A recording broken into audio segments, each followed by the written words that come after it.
या टॉकमध्ये आपण हा अगोदर एक रिझल्ट बघू आणि मग त्याच्यानंतर इन्सिडन्स मॅट्रिक्स आणि त्याची डेफिनेशन त्याच्यावरचा एक रिझल्ट बघूया. अं, याच्यामध्ये बघा काय काय दिलंय. तर जी ग्राफ दिलाय पी व्हर्टायसेस वरचा ग्राफ आहे आणि त्याचं लिस्टिंग आहे V1 टू VP. त्याच्याशी करस्पॉन्डिंग एक ऍडजसन्सी मॅट्रिक्स दिलाय ए हा.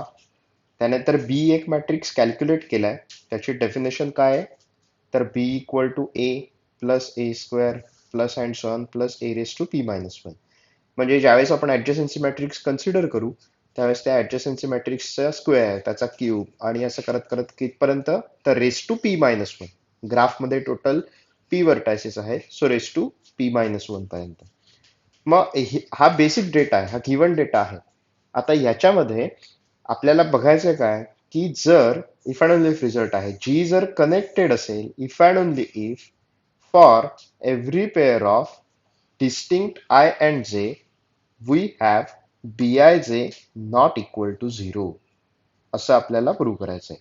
म्हणजे if and only if result आहे. आपण एकदा अज्युम काय करू, की जी ग्राफ कनेक्टेड ग्राफ आहे आणि त्या केसमध्ये आपल्याला सेकंड पार्ट प्रूव्ह करावा लागेल. म्हणजेच काय, की मी कोणतेही आय आणि जे कन्सिडर केले, डिस्टिंक्ट आय आणि जे, तर बी या मॅट्रिक्स मधली जी कुठली एंट्री असेल ना ती नॉन झिरो असणार, असं आपल्याला प्रूव्ह करायचं आहे. किंवा सेकंड पार्ट मध्ये काय, की जर बी I J entry non zero entry असेल, okay, B I J entry जर नॉन झिरो एंट्री असेल तर मग आपल्याला जी ग्राफ हा कनेक्टेड ग्राफ आहे असं प्रूव्ह करायचं आहे. मग रिझल्ट असा छोटा आहे.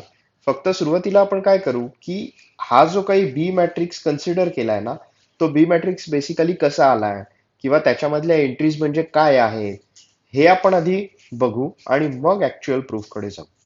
आता इथे बघा, बी हा मॅट्रिक्स आहे A plus A square plus A cube and so on to plus A raise to P-1.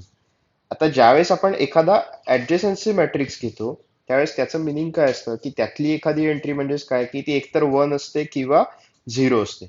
पण आपण त्याला नेचर ऑफ ऍडजसन्सी मॅट्रायसेस असं ज्यावेळेस कन्सेप्ट बघितली त्याच्यामध्ये काय म्हटलं, की व्ही आय व्हर्टेक्स पासून व्हीजे व्हर्टेक्स पर्यंत लेंथ 1 चे टोटल नंबर ऑफ वॉक्स म्हणजे मॅट्रिक्स ए मधली ती एंट्री, असं आपण त्याला इंटरप्रिट केलं.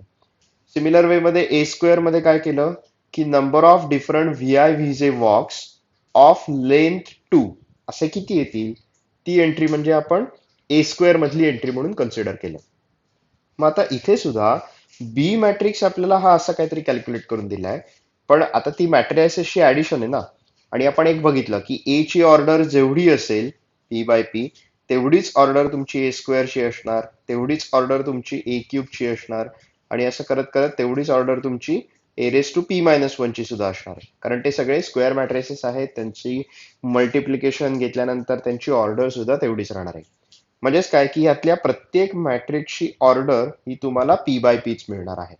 मग सिमिलर वे मध्ये बी मॅट्रिक्सची ऑर्डर सुद्धा P/Pच असेल, कारण P/P मॅट्रायसेसच्या जे काही आपण कन्सिडर केले त्यांची ती ऍडिशन आहे फक्त. सो तुम्हाला बी ची ऑर्डर सुद्धा P/Pच मिळेल. मग ज्यावेळेस एखादी एंट्री आपल्याला कन्सिडर करू ना, त्यावेळेस बी मॅट्रिक्स मध्ये एंट्री असणार आहे Bij. पण मग ही Bij एंट्री कशी येईल, तर ए मॅट्रिक्स मधली करस्पॉन्डिंग Aij, ए स्क्वेअर मॅट्रिक्स मधला करस्पॉन्डिंग Aij. म्हणजे मी जर इथे कन्सिडर केलं असतं B23 तर मला ए मॅट्रिक्स मधला A23 कन्सिडर करावं लागेल, ए स्क्वेअर मॅट्रिक्स मधला A23 लोकेशनचं कन्सिडर करावं लागेल. मग ते फक्त लिहितोय कसं आपण, तर this is equal to Aij bracket raise to 1. म्हणजे एआय चे रेस टू 1 त्याचा मिनिंग काय, की ए मॅट्रिक्स मधली एआय जे एंट्री. ओके, ए मॅट्रिक्स म्हणजेच काय आपला ए रेस टू 1 मॅट्रिक्स ना, प्लस ए स्क्वेअर मॅट्रिक्स मधली एआय जे एंट्री म्हणजे काय, एआय जे ब्रॅकेट रेस टू 2. ओके, त्याच्यानंतर प्लस एआय जे ब्रॅकेट रेस टू 3 म्हणजे काय, ए क्यूब मॅट्रिक्स मधली करस्पॉन्डिंग एआय जे एंट्री. आणि असं करत करत मला शेवटची एंट्री काय मिळेल, तर एआय जे ब्रॅकेट रेस टू P-1 म्हणजे शेवटच्या मॅट्रिक्स मधली करस्पॉन्डिंग एआय जे एंट्री. आपण मॅट्रिसेसची ऍडिशन तर करतो, A11 प्लस नेक्स्ट मॅट्रिक्स मधली फर्स्ट रो फर्स्ट कॉलम, त्याच्या पुढच्या मॅट्रिक्स मधला फर्स्ट रो फर्स्ट कॉलम असंच कन्सिडर करत जाणार ना. सो हे बेसिकली एक्झाम्पल कन्सिडर करायचं झालं तर सपोज B45 म्हणजेच काय माझं असणार A45 पण पहिल्या मॅट्रिक्स मधली एंट्री प्लस A45 ए स्क्वेअर मॅट्रिक्स मधली एंट्री प्लस A45 ए क्यूब मॅट्रिक्स मधली एंट्री असं करत करत A45 शेवटच्या मॅट्रिक्स मधली एंट्री अशी ती ऍडिशन आहे. पण मग आता ह्याच्यामध्ये AIJ ब्रॅकेट रेस टू 1 याचं मिनिंग काय तर ऍडजेसन्सी मॅट्रिक्स कुठला तर फर्स्ट त्याच्यामधली AIJ एंट्री आहे हे तर आपल्याला माहिती आहे. पण बेसिकली हे डिनोट काय करणार तर ज्या वेळेस मी AIJ एंट्री कन्सिडर करतो ना त्यावेळेस ती काय असते तर VI VJ यांच्यामध्ये लेंथ 1 चे टोटल किती वॉक्स आहेत ती एंट्री म्हणजे माझी त्या करस्पॉन्डिंग मॅट्रिक्स मधली एंट्री असणार आहे. सो आपण डिनोट तर केलं की AIJ आपण K कन्सिडर करूया. It denotes the IJth entry of A raise to K हे तर आपण लिहिलं.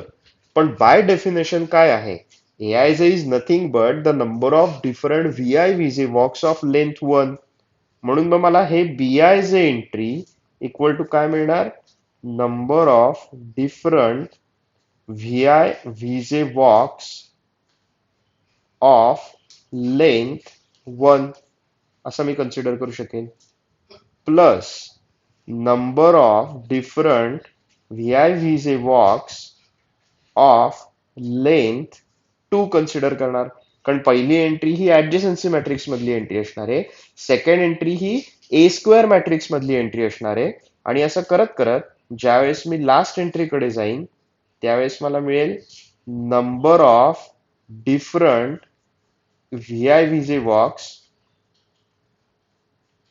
ऑफ लेंथ P-1 थोडक्यात काय की BIJ एंट्री कशी माझी तयार झाली आहे तर ए स्क्वेअर ए क्यूब A⁴ असं करत करत A⁻P-1 मध्ये जे काही number of different VI VJ walks of length 1 length 2 length 3 length P-1 हे असे सगळे मिळून जो आकडा आहे ना that is my BIJ. Okay म्हणजेच मला BIJ म्हणजे बेसिकली काय म्हणता येईल BIJ is nothing but number of different VI VJ walks of length less than और इक्वल टू P-1 हे इंटरप्रिटेशन आपल्यासाठी खूप महत्वाचं आहे की एखादा बी मॅट्रिक्स मी कन्सिडर केला तर बी मॅट्रिक्स मधली BIJ एंट्री म्हणजे काय तर VI VJ या दोन व्हर्टायसेस मध्ये लेंथ 1 पासून लेंथ P-1 पर्यंत असे टोटल किती वॉक्स आहेत ती व्हॅल्यू म्हणजे BIJ एंट्री. म्हणजे VI VJ मध्ये लेंथ 1 चे मे बी तुम्हाला 2 वॉक्स मिळतील लेंथ 2 चे मे बी 4 वॉक्स मिळतील लेंथ 3 चे मे बी 5 वॉक्स मिळतील लेंथ P-1 चे मे बी 10 वॉक्स मिळतील म्हणजेच काय की 2 प्लस 4 प्लस 5 प्लस 10 हा जो काही मला एक फायनल एक्स आकडा मिळेल तो आकडा म्हणजे माझा BIJ चा आकडा. ओके म्हणजेच BIJ is nothing but the number of different VI VJ walks of length less than equal to P-1 त्याच्यामध्ये सगळ्या लेंथचे वॉक्स इन्क्लूड आहेत लेंथ 2 चे सुद्धा आहेत लेंथ 5 चे सुद्धा आहेत लेंथ 10 चे सुद्धा आहेत लेंथ 15 चे सुद्धा आहेत जे काही आहे ते मी जर कन्सिडर केलं B6-7 तर V6 आणि V7 व्हर्टायसेस मध्ये लेंथ P-1 पेक्षा कमी असणारे सगळे वॉक्स इन्क्लूड होणार म्हणजे ते मे बी किती असतील तर त्याच्यामध्ये लेंथ 1 चे वॉक असतील 1 असेल लेंथ 2 चे वॉक असतील 5 असतील लेंथ 3 चे वॉक मे बी 7 असतील मग हे 1 प्लस 5 प्लस 7 मग जो काही मला फायनल आकडा एक मिळेल तो आकडा म्हणजे माझा B6-7. मी जर V8 V12 असे दोन व्हर्टायसेस कन्सिडर केले तर ह्या दोन व्हर्टायसेस मध्ये असणारे ऑल पॉसिबल लेंथचे walk less than equal to P-1 असणारे हा जर मला टोटल काउंट करायचा असेल म्हणजे लेंथ 1 चा असेल तर मी ए मधनं कॅल्क्युलेट करणार कुठली एंट्री माझी असेल तर A8-12 अशी एंट्री असेल लेंथ 2 मधनं जर लेंथ 2 चे कॅल्क्युलेट करायचे असेल तर माझी A2 मधली 8-12 एंट्री असेल पण लेंथ 1 चे लेंथ 2 चे असे सगळे मिळून लेंथ P-1 पर्यंतचे टोटल किती आहे हे जर कॅल्क्युलेट करायचं असेल तर मी डायरेक्टली B8-12 एंट्री कॅल्क्युलेट करून बघेन कारण टी एंट्री म्हणजे लेंथ 1 पासून लेंथ P-1 पर्यंत असणारे टोटल नंबर ऑफ वॉक सगळे काउंट होतात. ओके सो हे आपलं इंटरप्रिटेशन झालं मॅट्रिक्स बी मधली एंट्री. आता ही इफ अँड ओनली पार्टच्या दोनही पार्टसाठी हीच असणार आहे, कारण हा गिव्हन डेटा आहे, ही मॅट्रिक्सची डेफिनेशन आहे. सो हे तर बदलणार नाही, हे आहे तसंच राहणार आहे. ओके. सो हे आता आपल्याला यूज करायचंय प्रूफ मध्ये ऍक्च्युली. म्हणजे जो इफ अँड ओनली पार्ट आहे, ए इम्प्लाइज बी, बी इम्प्लाइज ए, त्याच्यासाठी आपल्याला आता हा ऍज अ गिव्हन डेटा म्हणून कन्सिडर करायचा आहे. कारण गिव्हन डेटा जो काही होता, बी मॅट्रिक्स जे काही डेफिनेशन दिली होती त्याच्याच वरनं फक्त बेसिकली त्यातली एंट्री म्हणजे काय आहे हे आपण मेन्शन केलं. ओके. आता आपण प्रूफ कडे जाऊ. इथे बघा, सुरुवातीला हे सगळं मेन्शन केलंय. जी पी क्यू एक ग्राफ होता, त्यानंतर त्याचं लिस्टिंग होतं, given data, A adjacency matrix, B matrix, त्याची डेफिनेशन. त्याच्यानंतर मग आपण सुरुवातीला to prove G is connected if and only if, second part असं आपल्याला ते प्रूव्ह करायचं. पण त्याच्या अगोदर for each K running from 1 to p-1 हे आपण कन्सिडर केलं. A I J K denotes the IJth entry of matrix A raise to K. त्यामुळे बी मॅट्रिक्स हा जो काही आपण अशा फॉर्म मध्ये एक्सप्रेस केला, त्याच्यामध्ये बी आय जे एंट्री म्हणजे आयझेथ एंट्री ऑफ बी आहे. आणि ती कशी तयार झाली, तर this plus this and so on up to plus this.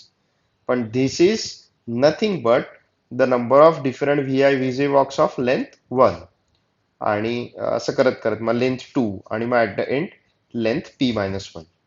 So length 1 चे पाथ इन्क्लूड केलेले, लेंथ 2 चे इन्क्लूड केलेले, लेंथ 3 चे इन्क्लूड केलेले, अप टू लेंथ p-1 चे इन्क्लूड केले. So finally we can say that bi is equal to number of different vi vj walks of length less than or equal to p-1. आता हे दोनही part साठी हे असंच राहणार. पण आपण आता ऍक्च्युअल प्रूफ बघू. सुरुवातीला काय अज्युम करूया की जी ग्राफ कनेक्टेड आहे, आणि आपल्याला प्रूव्ह करायचं आहे काय, की B has no zero entries of the main diagonal. म्हणजे तेच ते डिस्टिंक्ट आय अँड जे साठी B I J is not equal to zero असं आपल्याला प्रूव्ह करायचं आहे. बी आय जे ची व्हॅल्यू म्हणजे हे आता डिस्टिंक्ट आय अँड जे असं म्हटलंय, त्यामुळे आपण मेन डायगोनल सोडून, कारण मेन डायगोनलला कसं असणार, b11, b22, b33 असं असणार आहे ना. सो त्याला आपल्याला नॉन झिरो नाही प्रूव्ह करायचंय. त्या एंट्रीज सोडून, म्हणजे डिस्टिंक्ट आय आणि जे साठी, म्हणजे b23 असेल, b67 असेल, तर अशा एंट्रीज या नॉन झिरो नसतात असं आपल्याला त्याच्यामध्ये प्रूव्ह करायचंय. ओके. आता दिलेला ग्राफ आपला कसा आहे, तर तो कनेक्टेड ग्राफ आहे. मग जर कनेक्टेड ग्राफ असेल तर बाय डेफिनेशन ग्राफ मधल्या कोणत्याही दोन व्हर्टायसेस मध्ये पाथ असायला पाहिजे.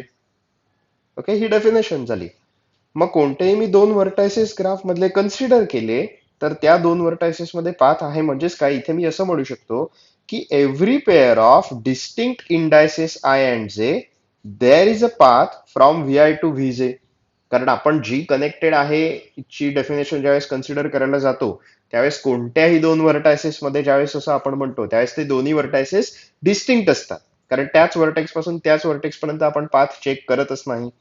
म्हणजेच काय, की मग डिस्टिंक्ट व्हर्टायसेस मध्ये पाथ एक्झिस्ट होतो असं आपण त्याला म्हणतो. म्हणजेच डिस्टिंक्ट व्हर्टायसेस म्हणजे डिस्टिंक्ट आय आणि जे. मग आय आणि जे मी जर वेगवेगळे कन्सिडर केले, तर त्यांच्यासाठी जे काही करस्पॉन्डिंग व्ही आय व्ही जे व्हर्टायसेस असतील, त्यांच्यामध्ये आपल्याला पाथ 100% मिळणार, because graph is connected graph. आता जी ग्राफ मध्ये टोटल किती व्हर्टायसेस आहेत, तर पी व्हर्टायसेस आहेत. मग हा जो काही पाथ आहे ना, हा पाथ ऍटमोस्ट पी व्हर्टायसेस मधनच जाणार ना. ज्यावेळेस तुम्ही 4 व्हर्टायसेस वरचा ग्राफ कन्सिडर करता, त्यावेळेस मॅक्झिमम जो काही पाथ असेल तो किती व्हर्टायसेस मधनं जाणार, तर 4 व्हर्टायसेस मधनं. जर मी 10 व्हर्टायसेस वरचा ग्राफ कन्सिडर केला, तर मॅक्झिमम पाथ हा माझा 10 व्हर्टायसेस मधनच जाणार ना. आणि आपण पाथ कन्सिडर करताना विदाऊट रिपिटेशन कन्सिडर करतो. सो त्या 10 व्हर्टायसेस मध्ये 4 व्हर्टायसेस रिपीट केले असं तर होणार नाही ना, कारण तो पाथ आहे. म्हणजे जेवढे व्हर्टायसेस तेवढ्याच व्हर्टायसेस मधनं पाथ जाणार. पण मग जर तुम्ही ऑब्झर्व केलं, तर कोणताही तुम्ही जी ग्राफ कन्सिडर करा ज्याच्यामध्ये पी व्हर्टायसेस आहेत, पण मग त्यातला पाथ हा ऍट द मोस्ट p-1 लेंथचा असणार आहे. ठीक आहे. असं होणार नाही की मी 4 व्हर्टायसेस वरचा ग्राफ घेतला आणि त्याच्यामधला मी एक पाथ फाइंड आउट केला आणि त्याची लेंथ 4 आहे. असं होणारच नाही ना. 4 व्हर्टायसेस वरचा ग्राफ असेल तर लेंथ ही ऍट द मोस्ट 3 असणार आहे. ठीक आहे. 15 व्हर्टायसेस वरचा ग्राफ घेतला तर त्याच्यामध्ये पाथ मी जर बघायला गेलो ना तर मला मॅक्झिमम 14 लेंथचाच पाथ मिळणार. कारण नंबर ऑफ एजेस ही एकने कमी असणार आहे ना. कारण तुम्ही एखादी एज तयार करताना तुम्हाला 2 एंड व्हर्टायसेस लागतात. ओके. मग पी व्हर्टायसेस वरचा मी जर ग्राफ कन्सिडर केला तर त्याच्यामध्ये P-1 लेंथचाच पाथ हा ऍटमोस्ट असेल, त्याच्यापेक्षा जास्त नसणार.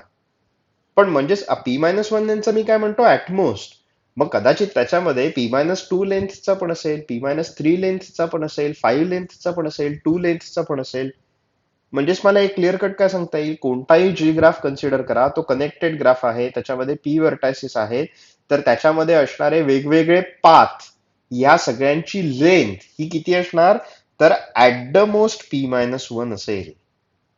मग आता जर तुम्ही म्हणताय की जी ग्राफ कनेक्टेड आहे त्यामुळे डिस्टिंक्ट व्हर्टायसेस तुम्ही कन्सिडर केले तर त्याच्यामध्ये ऍटलिस्ट एक तरी पाथ असायला पाहिजे. पण मग डिस्टिंक्ट व्हर्टायसेस मध्ये जर तुम्ही ऍटलिस्ट एक तरी पाथ कन्सिडर केला तर त्या पाथची लेंथ सुद्धा ही ऍटमोस्ट P-1च असेल ना. ठीक आहे. कदाचित दोन व्हर्टायसेस असे असतील की त्यांच्यामधली लेंथ 3 असेल, कदाचित दोन व्हर्टायसेस असे असतील की त्यांच्यामधली लेंथ 5 असेल. पण मी जर पी व्हर्टायसेस वरचा ग्राफ कन्सिडर केला तर ही लेंथ ही ऍट द मोस्ट P-1च असणार आहे. आणि असा तुम्हाला ऍटलिस्ट एक तरी पाथ मिळालाच पाहिजे फ्रॉम व्हीआय टू व्हीजे ज्याची लेंथ ही ऍटमोस्ट P-1 आहे. कारण ग्राफ इज कनेक्टेड. कनेक्टेड आहे म्हणजे पाथ असणार. आणि जर पाथ असला तर तो ऍटमोस्ट P-1 लेंथचाच असणार आहे. मग जर मी व्ही आय आणि व्ही जे असे दोन डिस्टिंक्ट व्हर्टायसेस कन्सिडर केले तर ते कनेक्टेड असणार, त्यांच्यामध्ये ऍटलिस्ट एक तरी पाथ असणारच आहे. आणि जो काही ऍटलिस्ट एक पाथ असेल त्याची लेंथ ही ऍट द मोस्ट P-1 असेल. पण मग ज्यावेळेस मी हे असं कन्सिडर करतोय त्यावेळेस ती जी काही लेंथ आहे ना ती जर 2 असली तर मला ए आय जे 2 याची एंट्री मला ती इथे 1 मिळेल. कारण यावेळेस याचं मिनिंग काय होणार, व्ही आय आणि व्ही जे या दोन व्हर्टायसेस मध्ये लेंथ 2 चा वॉक आहे. मग पाथ आहे म्हणजेच तो वॉक असणारच आहे. मग तो इन्क्लूड कुठे होईल, तर इथे होणार ना इन्क्लूड. जर तो लेंथ 5 चा असता तर ती एंट्री कुठे काउंट झाली असती, तर ए आय जे ब्रॅकेट रेस टू 5 ह्या मॅट्रिक्स मधली ही एंट्री माझी नॉन झिरो असती. कारण मी काय म्हटलं असतं, व्ही आय व्ही जे या दोन व्हर्टायसेस मध्ये लेंथ 5 चा एक पाथ नक्की आहे. मग एक पाथ नक्की आहे म्हणजेच काय, ए आय जे रेस टू 5 ही एंट्री माझी नॉन झिरो झाली, तिथे मला 1 मिळेल. ठीक आहे. म्हणजेच काय की कुठलेही दोन व्हर्टायसेस कन्सिडर करा, त्यांच्यामध्ये कुठला ना कुठला तरी एक पाथ असणारच ना, आणि त्याची लेंथ ही ऍट द मोस्ट P-1 असणार आहे. म्हणजे त्या करस्पॉन्डिंग व्ही आय व्ही जे व्हर्टायसेस साठी ऍटलिस्ट ही एंट्री माझी नॉन झिरो असेल, किंवा ही एंट्री नॉन झिरो असेल, किंवा शेवटच्या मॅट्रिक्स मधली एंट्री नॉन झिरो असेल. ह्या P-1 मॅट्रायसेस पैकी कुठल्या ना कुठल्या तरी मॅट्रिक्स मधली ती एंट्री माझी नॉन झिरो असणारच. कारण व्ही आय व्ही जे व्ही आय व्ही जे व्हर्टायसेस मध्ये एक ऍटलिस्ट 1 पाथ आपण म्हणतो आणि त्याची लेंथ सुद्धा ऍटमोस्ट P-1 म्हणतो. सो कुठल्या ना कुठल्या तरी लेंथचा तो वॉक पाथ असणार. त्या पाथला मी वॉक कन्सिडर करू शकतो. वॉक कन्सिडर करू शकतो म्हणजेच मला ती एंट्री या कुठल्या ना कुठल्या तरी मॅट्रिक्स मध्ये मेन्शन करावी लागेल. मग आता कुठल्या ना कुठल्या तरी मॅट्रिक्स मध्ये आली म्हणजेच इथे आली समेशन मध्ये. मग समेशन मध्ये आली म्हणजेच काय, तर मे बी लेंथ 1 चे 0 असतील, लेंथ 2 चे 0 असतील, पण कुठे ना कुठेतरी लेंथ 5 चा असेल किंवा लेंथ 6 चा असेल, म्हणजे कुठे ना कुठेतरी 1 कन्सिडर करावंच लागणार. बाकी सगळ्या एंट्रीज मे बी 0 असू शकतील. म्हणजेच काय की ज्यावेळेस मी सगळी सम करेन ना त्यावेळेस मला ऍटलिस्ट सम किती मिळणार, तर 1 तरी मिळणार ना. पण सम मिळणार म्हणजेच काय, तर बीआय जे एंट्री मला मिळणार. मग बीआय जे एंट्री मला ऍटलिस्ट 1 तरी मिळेल, कारण at least length less than or equal to P-1 चा वॉक एकतरी असणार. म्हणजेच काय की BI J should not be equal to 0. BI J हा नॉन झिरोच मला मिळाला पाहिजे. कारण ए आय जे 1 किंवा ए आय जे 2 किंवा ए आय जे 3 असं करत करत ए आय जे P-1 एक तर ही नॉन झिरो असेल, किंवा ही नॉन झिरो असेल, किंवा ही नॉन झिरो असेल, किंवा ही नॉन झिरो असेल. ऍटलिस्ट एक तरी नॉन झिरो असणार. कारण V I V J connected आहेत त्यामुळे पाथ आहे आणि तो पाथ हा at the most P minus वनचा असणार आहे. म्हणजेच तो एकतर लेंथ वनचा असेल किंवा लेंथ टूचा असेल किंवा लेंथ थ्रीचा असेल किंवा लेंथ पी मायनस वनचा असेल. त्यामुळे तो एकतर इथे किंवा इथे किंवा इथे कुठे ना कुठेतरी तो इन्क्लूड झालेला असला पाहिजे ना. ठीक आहे.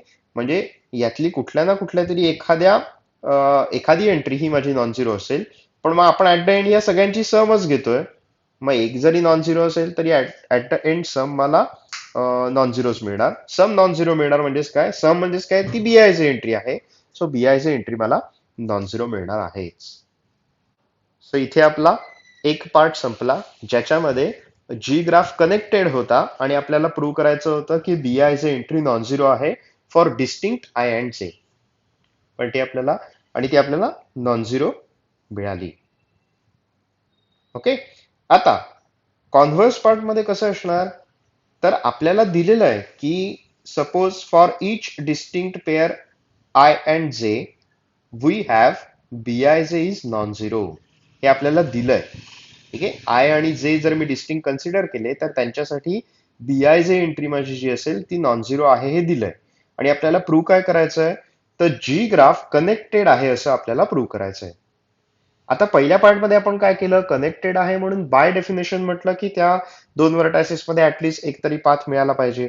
फक्त त्याला आपण ऍडिशनली काय केलं की तो जो काही पाथ असणार तो at the most P minus one लेनचा असणार. कारण कोणताही तुम्ही ग्राफ कन्सिडर करा, पी व्हर्टायसेस वरच्या ग्राफमध्ये मी जर पाथ कन्सिडर करायला गेलो तर तो at the most P minus one लेंथचाच असतो. ओके. मग आता इथे जी कनेक्टेड आहे असं प्रूव्ह करायचं आहे. म्हणजे डेफिनेशन वाईज तेच प्रूव्ह करणार की कोणत्याही दोन व्हर्टायसेस मध्ये आपल्याला एक्झिस्टन्स ऑफ ए पाथ दाखवायचा आहे. फक्त आता इथे गिव्हन डेटा काय आहे की बीआयजे ही नॉन झिरो एंट्री आहे हे आपल्याला माहिती आहे. पण फ्रॉम गिव्हन डेटा बीआयजे म्हणजे काय, तर it's a number of different V I V J walks of length less than और equal to P minus one. व्हीआयचे एंट्री म्हणजेच काय की व्ही आय आणि व्ही जे या दोन व्हर्टायसेस मध्ये नंबर ऑफ डिफरंट वॉक्स ज्यांच्या लेंथ या लेस दॅन और equal to P minus one आहे तसं आपण म्हणतो बाय डेफिनेशन. आणि ही एंट्री नॉन झिरो आहे असं पण आपल्याला आता गिव्हन डेटावरनं कळतंय, सेकंड पार्ट मधला गिव्हन डेटा. मग जर बीआयजे नॉन झिरो असेल तर मग आपल्याला असं मिळालं पाहिजे की व्ही आय आणि व्ही जे या दोन व्हर्टायसेस मध्ये ऍटलिस्ट एकतरी वॉक असा असेल की ज्याची लेंथ ही less than equal to P minus one असेल from V I to V J. हे आर्बिटरी व्हर्टायसेस आहे. व्ही आय व्ही जे हे दोनही आर्बिटरी व्हर्टायसेस आहे. आणि आर्बिटरी व्हर्टायसेस मध्ये ग्राफ मध्ये ऍटलिस्ट एकतरी वॉक मिळाला पाहिजे की ज्यांची length less than equal to P minus one आहे. हे तर आपल्याला मिळालं. ठीक आहे. आता आपल्याला लेंथला जास्त काही घेणं देणं नाहीये. आपल्याला एक काय प्रूव्ह करायचंय, आर्बिटरी व्हर्टायसेस मध्ये ग्राफ मध्ये पाथ एक्झिस्ट व्हायला हवा. पण आपल्याला आत्ता काय मिळालं, बीआयजे नॉन झिरो मिळाली. त्यामुळे ती एंट्री नॉन झिरो असल्यामुळे number of different V I V J walks of length less than equal to P minus one हे नॉन झिरो असायला पाहिजे. नॉन झिरो असायला पाहिजे म्हणजेच काय, ऍटलिस्ट एक तरी असायलाच पाहिजे. म्हणजेच असं मिळालं की व्ही आय आणि व्ही जे या दोन व्हर्टायसेस मध्ये ऍटलिस्ट एक तरी वॉक मला मिळेल. पण हे असं मिळून चालणार नाही ना, कारण व्ही आय आणि व्ही जे या दोन व्हर्टायसेस मध्ये मला ऍटलिस्ट एक पाथ मिळणं गरजेचं आहे. आणि मिळालं काय, वॉक. पण आता एकदम सोपं आहे. आपण रिझल्ट ऑलरेडी बघितलाय बघा की तुम्ही कोणताही युव्ही वॉक कन्सिडर करा, तुम्हाला त्याच्यावरनं युव्ही पाथ तयार करता येतो. ठीक आहे. युव्ही वॉक वरनं युव्ही पाथ मिळतोच. ज्यावेळेस तुम्ही युव्ही वॉक आणि युव्ही पाथ कन्सिडर करता त्यावेळेस इनिशियल आणि टर्मिनल व्हर्टेक्स बदलत नाही ना, मधलं फक्त आपण डिलीट करतो. मग आता जर व्ही आय आणि व्ही जे या दोन आर्बिटरी व्हर्टायसेस मध्ये एक वॉक मिळत असेल तर सिंपल आहे, त्या वॉकला कन्सिडर करायचा आणि त्याच्यावरनं एक पाथ तयार करायचा. आणि तसं तयार करता येतोच कारण आपल्याकडे थिअरम आहे, every walk contains a path. मग आता हा जो काही ऍटलिस्ट वन वॉक आपण कन्सिडर करतो ना व्ही आय आणि व्ही जे मध्ये, ऍटलिस्ट वन वॉक जो कन्सिडर करतोय त्याच्यावरनच आपल्याला ऍटलिस्ट वन पाथ मिळू शकणार between the same vertices for I not equal to J. मग आय नॉट इक्वल टू जे साठी आपल्याला 100% एक वॉक वरनं एक पाथ मिळाला की जो पाथ हा डिस्टिंक्ट आय आणि जे साठी होल्ड होतोय. म्हणजेच काय, ग्राफ मधले दोन आर्बिट्री व्हर्टायसेस आपण कन्सिडर केले, व्ही आय आणि व्ही जे, आणि त्यांच्यामध्ये एक पाथ एक्झिस्ट होतो असं दाखवला.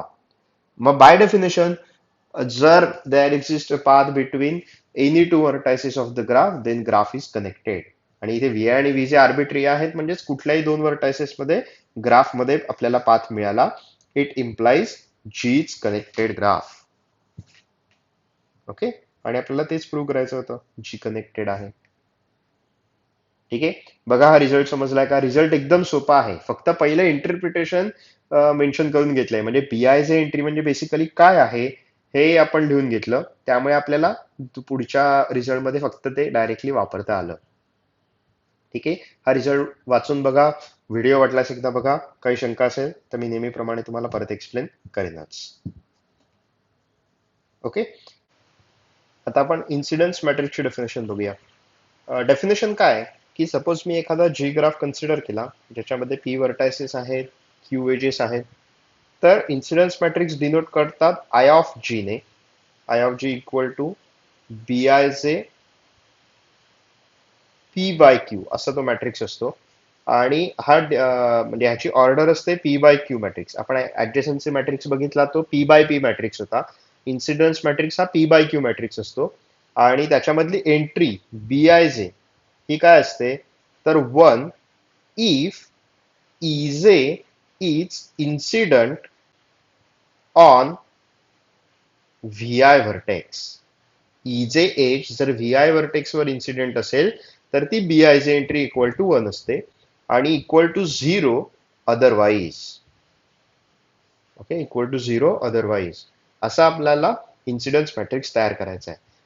ऍडजेसन्सी मॅट्रिक्स आणि इन्सिडन्स मॅट्रिक्स मध्ये फरक काय आहे की ऍडजेसन्सी मॅट्रिक्सला आपण रो आणि कॉलमला व्हर्टायसेसच कन्सिडर करतो.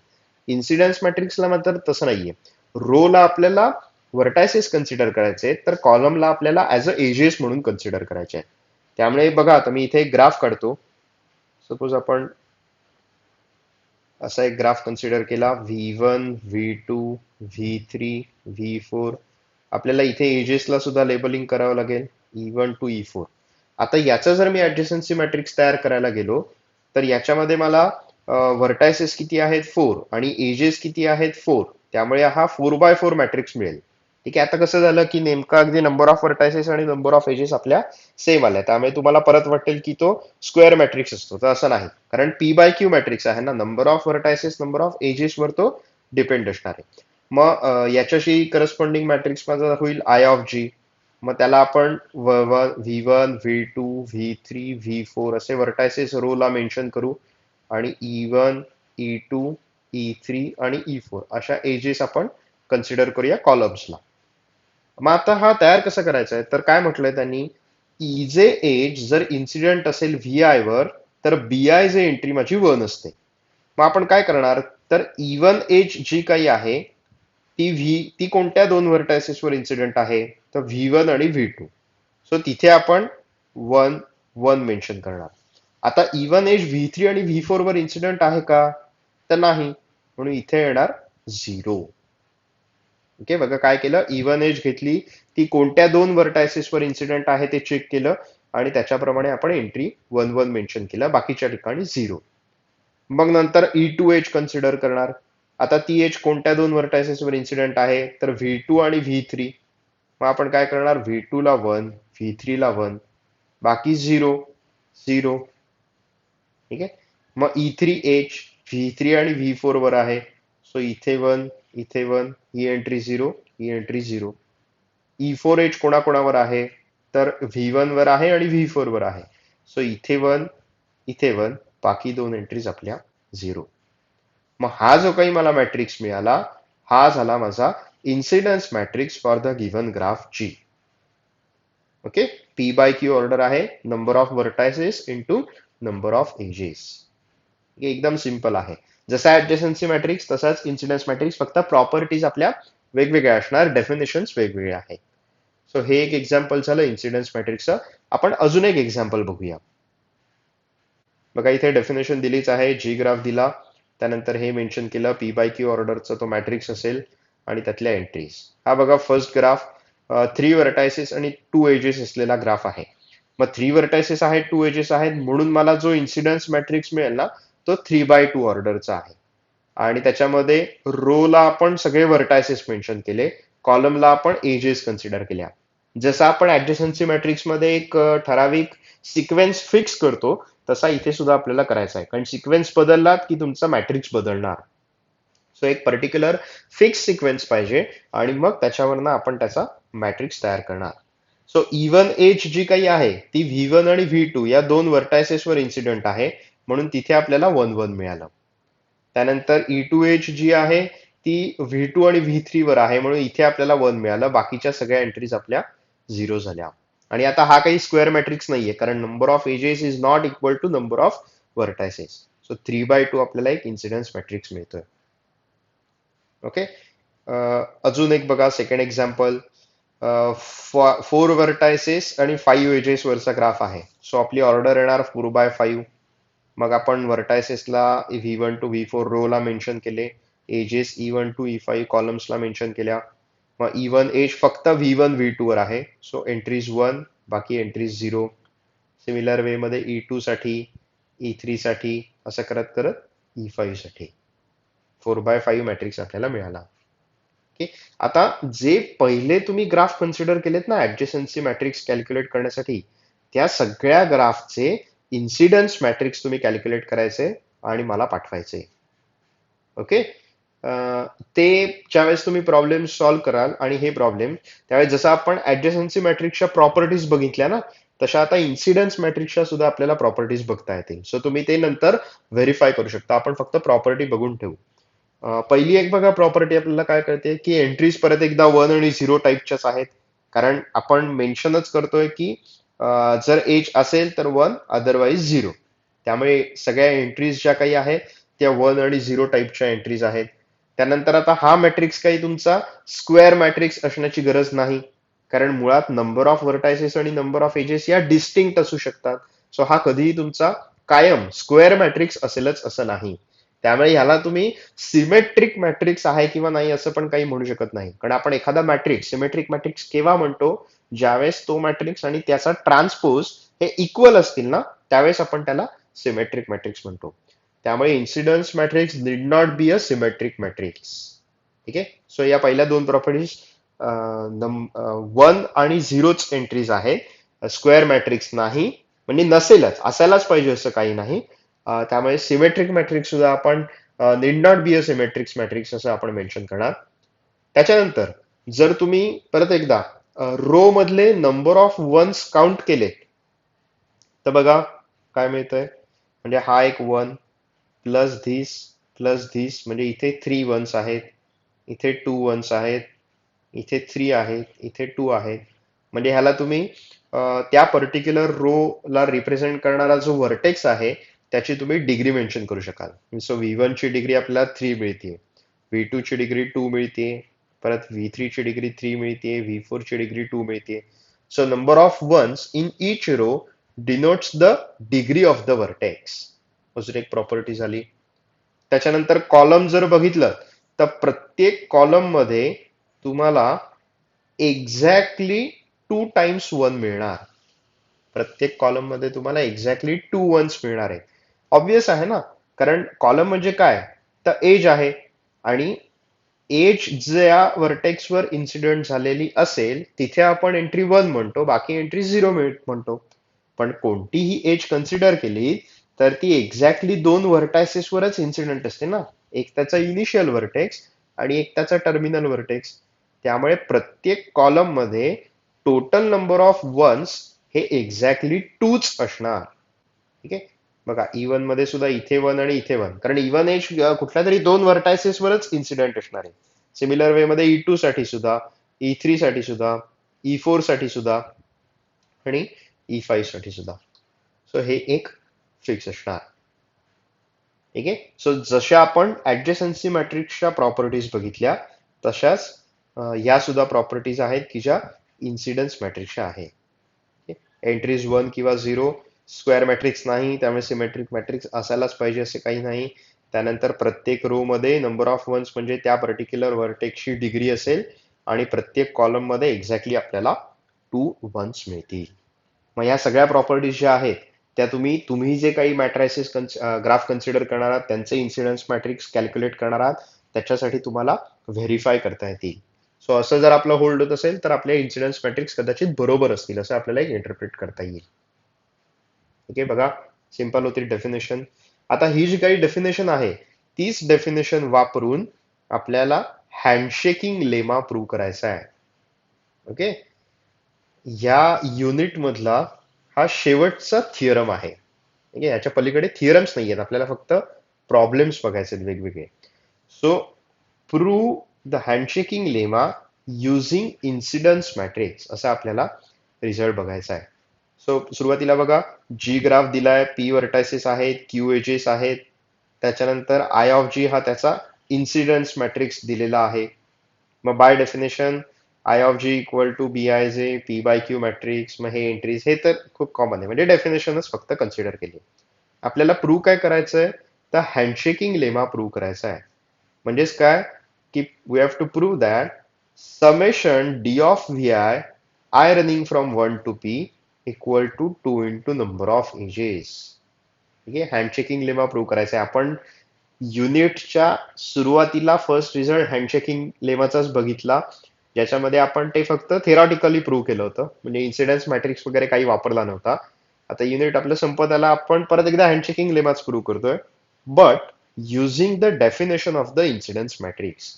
इन्सिडन्स मॅट्रिक्स यूज करून आपल्याला आपल्याला हँडशेकिंग लेमा प्रूव्ह करायचा आहे. ठीक आहे, आता हँडशेकिंग लेमा प्रूव्ह करण्याच्या अगोदर आपण एक सिंपल प्रॉपर्टी बघू जी मॅट्रिक्सची प्रॉपर्टी आहे. जर तुम्ही कोणताही मॅट्रिक्स एक कन्सिडर करा, ठीक आहे, एम बाय एन ऑर्डरचा कोणताही मॅट्रिक्स, डझंट मॅटर की तो स्क्वेअर मॅट्रिक्स पाहिजे किंवा काही, असं काही नाही, तुम्ही कुठलाही एक मॅट्रिक्स कन्सिडर करा. मी पण इथे एक रॅन्डम बघा कन्सिडर करतो. असा एक मी 2x3 मॅट्रिक्स कन्सिडर केला, 2 रोज आणि 3 कॉलम्स असलेला. आपल्याला प्रॉपर्टी काय बघायची की मी हे एक एक्झाम्पल म्हणून दाखवत आहे, तुम्ही सुद्धा तुमच्या लेवलला कुठलाही मॅट्रिक्स घ्यायचा, 4x5 चालेल, 6x3 चालेल, 2x5 चालेल, कुठलाही एनी ऑर्डर. आपण काय करणार की प्रत्येक रो ची आपण सम कॅल्क्युलेट करणार आणि प्रत्येक कॉलमची सुद्धा सम कॅल्क्युलेट करणार. त्याच्यानंतर ह्या ज्या काही रोजच्या सम आल्या त्याची एक व्हॅल्यू कॅल्क्युलेट करू आणि हे जे काही कॉलमच्या सम आल्या त्यांची आपण एक व्हॅल्यू कॅल्क्युलेट करू आणि या दोन व्हॅल्यूज बघू काय काय असतात. ठीक आहे, फर्स्ट रो ची मी सम कॅल्क्युलेट केली तर मला किती मिळेल, 6. ओके, सेकंड रो ची मी जर सम कॅल्क्युलेट केली तर मला किती मिळेल, 4. आणि या दोन्ही रोजच्या मी परत एकदा रो सम कॅल्क्युलेट केली, याला म्हणणार आपण रो सम. तर बघा किती मिळते, 10. ओके, प्रत्येक रो ची मी सम कॅल्क्युलेट केली आणि ऑल रोज ची मी सम कॅल्क्युलेट केली, सो रो सम मला फायनली 10 मिळाली. आता तसंच आपण कॉलमचं करू. कॉलम, फर्स्ट कॉलमची सम किती मिळेल, तर 1. सेकंड कॉलमची सम मिळेल 5. थर्ड कॉलमची सम मिळेल 4. आणि मग मला हे जे काही 3 कॉलम्स आहेत या 3 कॉलम्सची मिळून मला एक कॉलम सम मिळेल. ठीक आहे, ही कॉलम सम किती मिळते मला, तर 10 मिळते. मग आता ऑब्झर्व काय तुम्ही करताय, तर रो सम अँड कॉलम सम या दोनही व्हॅल्यूज माझ्या इक्वल आल्या. ठीक आहे, हे एक्झाम्पल मी घेतलं, मी ठरवल्या व्हॅल्यूज. सगळ्यांनी काय करा की हा वाटल्यास एक 2 मिनिटं व्हिडिओ पॉज करा आणि तुम्ही कोणताही एक रॅन्डम मॅट्रिक्स घ्या, त्याची रो सम कॅल्क्युलेट करा, प्रत्येक रोची सम कॅल्क्युलेट करा, जेवढ्या ज्या काही रोज असतील त्यांची परत एकदा सम कॅल्क्युलेट करा, प्रत्येक कॉलमची सम कॅल्क्युलेट करा, जेवढे काही कॉलम्स असतील त्यांच्या कॉलमची सम कॅल्क्युलेट करा. तुम्हाला दोनही व्हॅल्यूज इक्वल मिळत आहेत की नाही बघा. आणि बेसिकली या इक्वल मिळणार, कारण आपण करतो काय, तर फक्त आपण ऍडिशन करतो. पण एकदा आपण काय केलं, तर होरिझॉन्टली ऍडिशन केली आणि त्या सगळ्यांची व्हर्टिकल ऍडिशन करून टाकली. नंतर काय केलं, व्हर्टिकली ऍडिशन केली आणि त्या सगळ्यांची होरिझॉन्टल जे काही ऍडिशन आहे ती सगळी करून टाकली. पण बेसिकली आपण केलं काय, तर आपण जे काही दिलेले नंबर्स होते ना त्या नंबर्सची फक्त ऍडिशन केली वेगवेगळ्या सिक्वेन्स मध्ये. आता ऍडिशन कशी असते, तर इट्स अ कम्युटेटिव्ह. ठीक आहे, असोसिएटिव्ह पण आहे. तुम्ही कुठलाही सिक्वेन्स घ्या, कोणत्याही नंबरचे ऍडिशन कशाही सिक्वेन्स मध्ये केले तरी पण ऍट द एंड तुम्हाला आन्सर सेमच मिळतं. हेच सिम्पल लॉजिक या मॅट्रिक्सच्या रो सम आणि कॉलम सम इक्वल येण्यामध्ये लॉजिक आहे. ठीक आहे, नथिंग न्यू. फक्त आपण कधी ऑब्झर्व नसतं केलेलं, आता आपण ऑब्झर्व केलं, आता आपल्याला समजलं. पण बेसिकली हे सगळं जे काही आहे ना, हे आपल्याला इन्सिडन्स मॅट्रिक्सने हँडशेकिंग लेमा प्रूव्ह करण्यासाठी लागणार आहे. ठीक आहे. सो प्रॉपर्टी म्हणून काय लक्षात घ्यायची आहे, की तुम्ही कोणताही मॅट्रिक्स घ्या, कितीही ऑर्डरचा, डझंट मॅटर तो स्क्वेअर मॅट्रिक्स पाहिजे, सिमेट्रिक पाहिजे, काहीही नाही. तुम्ही एम बाय एन, एम ची व्हॅल्यू काहीही असू दे, एन ची व्हॅल्यू काही असू दे, तुम्ही असा जर मॅट्रिक्स कन्सिडर केलात, त्यांच्या रोजची सम कॅल्क्युलेट केली, तर ऍट द एंड मी त्याला म्हणणार रो सम. आणि सगळ्या कॉलम्सची सम घेऊन परत एकदा सगळ्या कॉलम्सची सम ऍड केली, तर मी त्याला म्हणणार कॉलम सम. तर या दोनही व्हॅल्यूज आपल्या 100% इक्वल असतात. ही प्रॉपर्टी फक्त लक्षात घ्या. ओके. सो ही प्रॉपर्टी आपण आता इथे यूज करणार आहोत. आपल्याला काय माहितीये की इन्सिडन्स मॅट्रिक्स हा पी बाय क्यू ऑर्डरचा मॅट्रिक्स असणार आहे. पण काही असू दे, आपल्याला टोटल ऑफ रो सम्स आणि टोटल ऑफ कॉलम सम्स या दोन्ही व्हॅल्यू 100% इक्वल मिळणार. सो आपण ते एक इक्वेशन म्हणून कन्सिडर केलं. आता ही फॅक्ट आणि इन्सिडन्स मॅट्रिक्सची डेफिनेशन असं आपण यूज करून पुढे जाऊया. आता ज्यावेळेस तुम्ही इन्सिडन्स मॅट्रिक्स कन्सिडर करताय, त्यावेळेस प्रत्येक रो काय इंडिकेट करते, तर व्हर्टेक्स आपल्याला कन्सिडर करायचं आहे. प्रत्येक रोला व्हर्टेक्स असणार आहे. आणि कॉलम काय इंडिकेट करणार, तर ग्राफ मधली एज. ठीक आहे, रो म्हणजे ग्राफ मधला व्हर्टेक्स आणि कॉलम म्हणजे ग्राफ मधली एज, असं आपण कन्सिडर करतोय. इन्सिडन्स मॅट्रिक्सच्या ज्या काही आपण वेगवेगळ्या प्रॉपर्टीज बघितल्या, त्याच्यामध्ये एक प्रॉपर्टी काय होती, की तुम्ही कोणतीही रो कन्सिडर करा आणि रो ची सम कन्सिडर करा, तुम्हाला ते मिळेल डिग्री ऑफ द व्हर्टेक्स. ग्राफमध्ये इन्सिडन्स मॅट्रिक्स मध्ये कोणतीही रो कन्सिडर केलीत की तुम्हाला ती डिग्री ऑफ द व्हर्टेक्स मिळणार आहे. ओके. मग आता ज्यावेळेस तुम्ही म्हणताय की ग्राफमध्ये टोटल पी व्हर्टायसेस आहे, त्यावेळेस आपल्याला टोटल पी रोज मिळणार आणि त्यातल्या प्रत्येक रो ची सम म्हणजे त्या पर्टिक्युलर रो ला रिप्रेझेंट करणारा जो कोणी व्हर्टेक्स असेल ना, त्या व्हर्टेक्सची ती डिग्री असेल. म्हणजेच मी बघा आता इथे ग्राफिकली दाखवतो. आपण असं कन्सिडर केलं की हा एक मॅट्रिक्स आहे, तर याच्यामध्ये 1, 2, 3 असं करत करत मला पी व्हर्टायसेस मिळणार आहेत. पण फर्स्ट रो म्हणजेच काय असणार, तर आपण त्याला V1, V2, V3, VP असे व्हर्टायसेस कन्सिडर करू. फर्स्ट रो म्हणजेच काय असेल, तर degree of the vertex V1. Second row म्हणजेच degree of the vertex V2. आणि असं करत करत लास्ट रो म्हणजेच degree of the vertex VP असेल. मग आता ज्यावेळेस मी फर्स्ट रो ची सम घेतली त्यावेळेस डिग्री ऑफ V1 मिळालं, सेकंड रो ची सम घेतली त्यावेळेस डिग्री ऑफ V2 मिळालं, थर्ड रो ची सम घेईन त्यावेळेस मला डिग्री ऑफ V3 मिळेल. आणि ज्यावेळेस मी या सगळ्या रोज ची सम घेईन ना, त्यावेळेस मला काय मिळणार, तर D of V1 plus D of V2 plus and so on plus D of VP असं मला मिळणार आहे. पण this is nothing but summation D of VI I running from 1 to P. पण म्हणजेच हे काय मिळालं, तर total of row sums equal to summation D of V I running from 1 to P असं मला मिळणार. ठीक आहे, कारण मी काय केलं, रोज घेतल्या, प्रत्येक रोची सम घेतली, ज्या काही व्हॅल्यूज मला मिळत आहेत त्या सगळ्या व्हॅल्यूशी परत एकदा मी सम घेतली, म्हणजे मला row sums equal to summation D of V I running from 1 to P असं मला एक आन्सर मिळणार. ठीक आहे. सो याला मी काय कन्सिडर करतो, तर equation B, total of row sums equal to मला सो अँड सो ही व्हॅल्यू मिळाली. This is nothing but the degree sum of the graph. ठीक आहे. आता कॉलम्स कडे जाऊ. कॉलम्स आपल्या काय आहेत, तर E1, E2, E3 असं करत करत EQ, क्यू एजेस आहेत. पण कॉलम सम मध्ये इन्सिडन्स मॅट्रिक्सला सुद्धा आपण प्रॉपर्टी बघितली की कॉलम सम ही प्रत्येक वेळेस किती असते, तर 2 असणार. कारण त्याच्यामध्ये टोटल आपण 1 किती आहेत तेच काउंट करणार ना, सम केली काय किंवा काउंट केलं काय.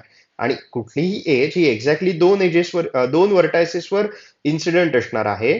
सो प्रत्येक कॉलम मध्ये 2च वन्स असणार, बाकी सगळे 0. सो सम केली तर E1 साठी मला 2च मिळेल, E2 साठी सुद्धा मला 2च मिळेल, E3 साठी मला 2 मिळेल, आणि असं करत करत EQ कन्सिडर केलं तरी सुद्धा मला 2च मिळणार आहे.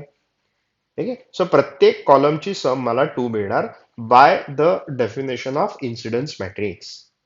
ठीक आहे.